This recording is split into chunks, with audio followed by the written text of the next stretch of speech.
I'm not here to sing. I'm here to give thanks to God and show and be testament to his healing. And to ask you to ask better questions. Have you ever seen that we are compelled to ask why? It's like our default setting. We always ask why. Have you noticed that? Who's got children? Yeah?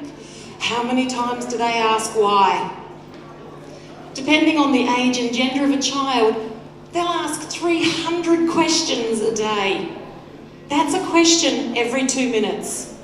That's a lot of questions. Yes? Why is a great technology for getting us through life. It is fabulous. You know, when we start school, we're encouraged to ask why.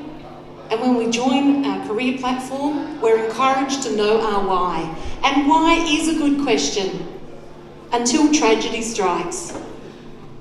And then it comes all unstuck. Some of you in the room have had tragedy happen in your life, where the foundation of your life has been rocked. And that question why no longer works. That's when we have to stop asking why and we have to start asking how. Yes? My massive why happened one cool September night, 2011, when I came home from a birthday party. And I called out to my son Scott and he wouldn't answer. I tried his door and it was locked. That was unusual, his door was never locked.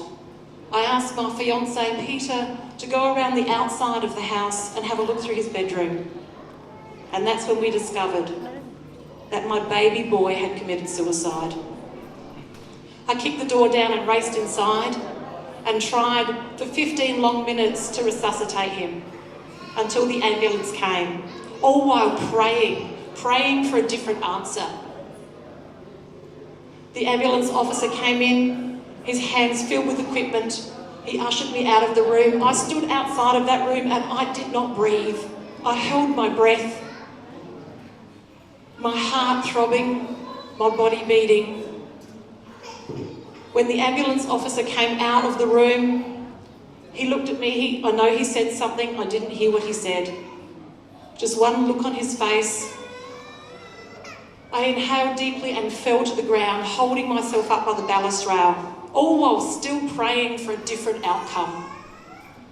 Still praying for a different outcome. I heard one word, one solitary word, and that word was forgive. Forgive. Forgive. When I was able to stand, the ambulance officer asked if I would like to go inside to say goodbye. So I went into Scott's room and I laid on the ground and I rested my head on his chest. And I said, I love you and I forgive you. That began the healing process for me. That one word of prayer, forgive.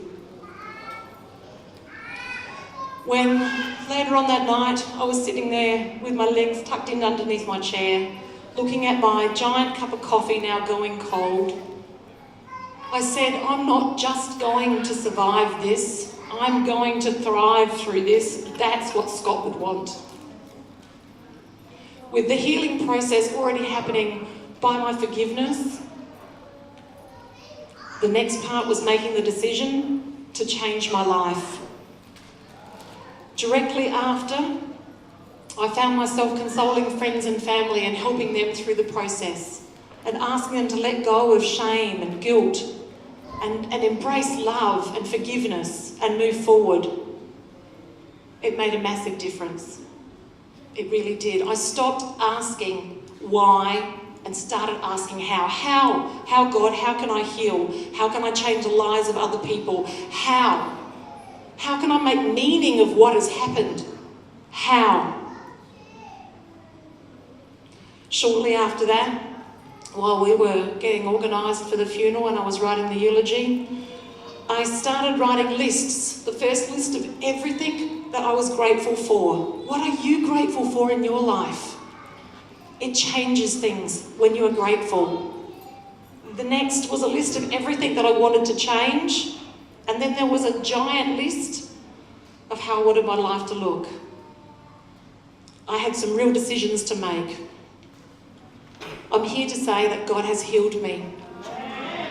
I have had a difference. In the 6 years since my son has passed away, I have recovered from a crippling OCD disorder. I have recovered from an embarrassing hoarding disorder. I've become a vegetarian and lost 17 kilos, but most of all, I have recovered from a 30-year-long addiction to alcohol. I'm now 22 months sober.